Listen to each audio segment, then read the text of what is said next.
Howdy gamers, let's talk about the runes for Annie mid lane.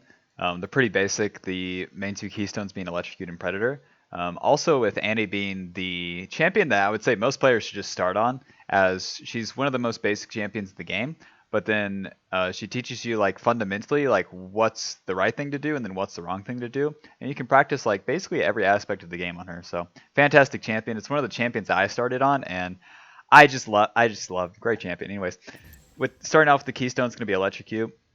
Hitting a champion with 3 separate attacks or abilities within 3 seconds deals bonus damage to them, and then this is only on a 20-second cooldown, and then the damage is pretty significant versus the other poke runes such as Arcane Covenant and Summonary. With Electrocute, you have in the early part of the laning phase, you're going to be proccing this by usually like stunning the enemy with your Q. So you have the stun built up, you approach, you Q, you stun them, and then you W and auto attack, and then that's your entire trade. You could also do it in a bunch of other variations, but then that's just the most basic one. And then that's your entire trade. And once you do that, then you chunk the enemy a little bit, and then that just gives you a better lane state. And it's pretty natural with just how the way like Annie's kit plays out, where you want to use your Q whenever it actually has a stun on it versus not. And then you can obviously stack that up with the minions. With Electrocute's cooldown being so short as well, every single minion wave, you're going to have the opportunity to use the Electrocute. So you proc it once, the next wave comes, you proc it again, and then if you proc it a third time, you've probably killed the enemy. So it can help you compound damage in the laning phase, and then come mid to late game, it's mostly just for its burst on its single target, which is a lot of what Annie does mid game, is just flash on the enemy carries and then dump everything on them. You dump the Tibbers, you Q, you W, etc. So in the laning phase, it functions as a good trading tool, and then come mid to late game, it's the tool that you use to burst down the enemy carries. If you're in a losing lane as well, it's also pretty beneficial, as you're going to be able to have more burst damage on the champion that you're trying to engage on. So let's say like a losing lane like Syndra or something, where they're going to outrange you for the early part of the lane, but then once you're 6, the threat of the burst from Electrocute has more impact, because you're actually going to have the damage to burst down the target once you flash on top of them. Because if you don't kill them in a full rotation, then they're probably just turning the damage onto you and then probably losing. So that's that. Electrocute, the most basic keystone you can run for Annie, and then has a lot of different purposes that I lined out. So that's that. Second rune's going to be Taste of Blood. You heal whenever you damage an enemy champion, and then this is also on a 20-second cooldown. So it's nice that this like kind of combos in terms of timing with Electrocute. With Taste of Blood, it's with any source of damage, so your auto attack, your Q, your W, etc. So with Taste of Blood, you're going to heal for a pretty small flat amount, but where it's so consistent, anytime you're trading with the enemy laner, you're going to be taking minion damage, as your Q is a single target ability, and so is your auto attack, and then that's going to aggro the minions whenever you're fighting in the lane. So Taste of Blood can help offset that damage. It can help offset any poke damage that you've taken prior. So let's say you eat one of their abilities approaching to trade your own, then you're immediately going to heal that damage like as you're approaching them. So it has good offensive and I would say neutral utility function. The defensive function isn't really that good. If you're playing into a hard losing lane, like again Syndra, maybe you'd run something like Sudden Impact just for like the flash engage and then potentially Proto Belt later. Cheap Shot, even though you can get the value out of it through the stun, it's just not. Cheap Shot's more for tanks. Annie's about like laning and then also just bursting, so that's that. And then third rune's going to be Ghost Poro. When your wards expire, they leave behind a Ghost Poro, which is effectively just like a ward with less vision range. A ward's vision range is like based on a circle around it, just like champions in the game. And then the Ghost Poro is just like a smaller ward where the area that it covers isn't as big. The Ghost Poro grants vision for another 60 seconds, so it basically extends the duration of a ward, functioning like about in the same way. Nearby champions scare away the Ghost Poro. So if the enemy jungler like crosses the path in which that you put the Ghost Poro in, they're going to kill it immediately. But then you're also going to get a danger ping on that location automatically. So it's going to warn you from of the location of the enemy jungler or the enemy support that's roaming, or even your lane that's roaming away from your lane, etc. Any champion that crosses its path, you're going to get the notification. And then whenever you place a Ghost Poro, you gain Adaptive Force, which is going to be AP for Annie for every Ghost Poro spawn. So this eventually gives you up to 30 ability power, which is pretty strong just to have that for free. Annie is a champion especially who can just make use of the early ability power pretty easily. In the fourth row, Annie can use most of these. She can use Ravenous Hunter, she can use Relentless Hunter, and then she can also use Ultimate Hunter. Basically healing on abilities, movement speed, or ult cooldown.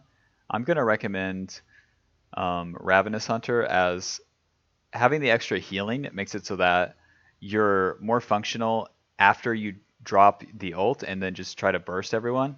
You still have the functionality of being able to be useful through spamming your basic abilities, which are still pretty strong in a team fight. So the longer you, or the more you're casting the abilities, the more you're going to be healing from them. And where Annie's Q is a single target, you're also going to be healing more off that. So, and then again, it will help offset like damage you're taking, because Annie is a basic champion in the sense that she doesn't have like ranged skill shots compared to a long range champion like Orianna, Syndra, etc. So having the extra healing, you're going to be spending your HP for the position usually, and the healing from Taste of Blood and Ravenous Hunter will help offset the HP spent to like gain a position. So that's why I think Ravenous Hunter is pretty good on her. That, and since your Q is your primary source of damage, and it being single target, you're going to be getting pretty good value out of it. Since it's a bounty hunter rune, a bounty hunter runes function with stacks based on unique champions killed, and the easiest way to think about that is like the top laner's one unique kill, the jungler's one unique kill, mid laner, AD, support, they're all unique bounty stacks, and then for each one, each unique kill that you get, it's going to stack up the healing percentage on Ravenous Hunter by 2.5 per stack, and it's pretty easy to get at least 2 stacks like come mid game, even if you're losing. So once this is fully stacked, you're going to have a pretty good amount of like percentage healing based on your abilities, and that's that. Ravenous Hunter's or Relentless Hunter is okay, as it makes your roams a bit more effective, but with Annie, you can kind of just take it slow, and then if you're in the side lane, you're there, and then if you're not, you're not. Like, if you're there, you probably just flash on the enemy and they're dead anyway, so having the extra movement speed from this isn't as crucial on Annie as it would be on a champion like Kiana, who their entire kit is just like revolved around roaming, versus Annie, which is like you're kind of just fighting and then like team fighting.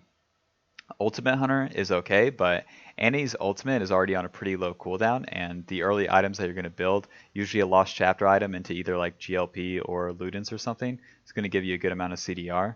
And with Annie's ult only being on a 2-minute cooldown, and then that goes down to 100 seconds on rank 2, it's not that bad. You're going to be offsetting about 12 seconds rank 1, and then 10 seconds rank 2 if you have 1 stack plus just the default Ultimate Hunter. So it's all right, but even when it's fully stacked, I don't see it outweighing the healing from Ravenous Hunter in most matchups. But maybe I'm off on that, but that's that. That's the runes I recommend for the Domination tree. For the second tree, it's going to be Sorcery with Mana Flow Ban and Transcendence.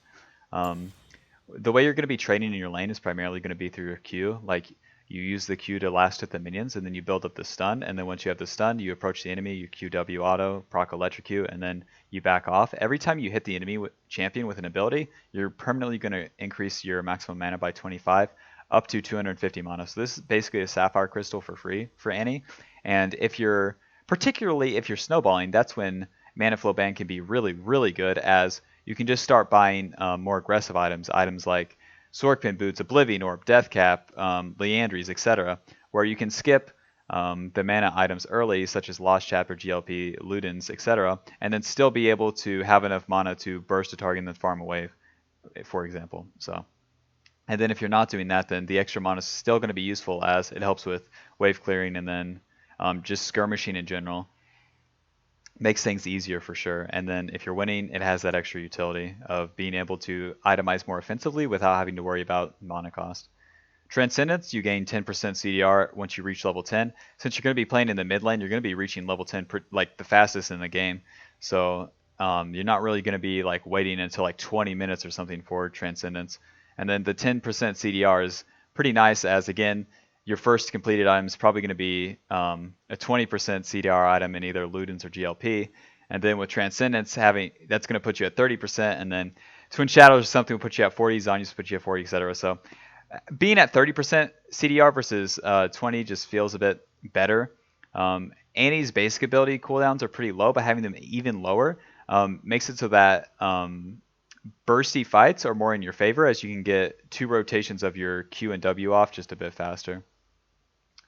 So that's that. And then for adaptive runes, it's going to be adaptive force, and then depending on your matchup, that's what you want to switch in this last row. If you're against AD laners, champions like Lucian, Talon, Zed, etc., you obviously want to run armor. You're going to be negating more damage from them. And then if you're playing into mage champions that outrange you, champions like Orianna, Syndra, champions like that, then you'd run magic resist. So you do have to switch this depending on the matchups, but it's pretty basic. And if you're going to make a page just to run no matter what, never adjust it, probably just run the armor. So these are the runes I recommend for Annie. If you have any questions, leave them in the comments. I answer literally all of them. And if this video helped you, leaving a like on the video helps me. But before you leave, let's talk about Predator. Predator is an interesting option, as in matchups where they're either going to be pushing the wave into you and Looking Jerome, or you're going to be pushing the wave into them and Looking Jerome. Champions like Kiana, Talon, etc. Predator lets you match the roam and then have like a brutal response, because even though those champions can have a push advantage on the wave and then move into a side lane, if you're able to follow them and then your top laner is able to TP to that, and then even better if your jungler is there to counter as well, you make it very brutal for the enemy champion or the enemy Talon or Kiana or like roam champion to try to do something like that.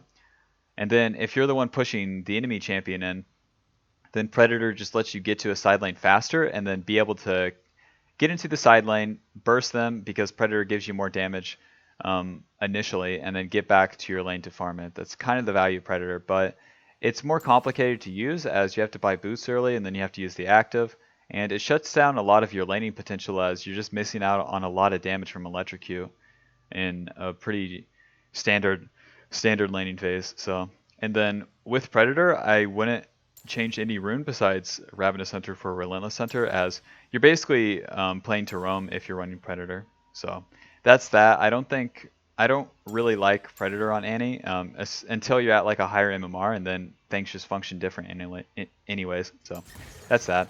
Again, the video helped you, blah, blah, blah. Twitch.tv/SRNelson, links in the description. I'm not playing Annie mid lane, but don't ask me to play her support either. Alrighty, thanks for watching. Bye-bye. I hope this video helped, man. Annie, fantastic champion. I'm so glad that whenever I started playing the game, someone recommended that I play Annie instead of like some other whack champion. I started with Annie and Renekton. Like, I was so lucky, man. If you're starting out in League of Legends, please play this champion already. Bye-bye. See ya. Thanks for watching. See ya.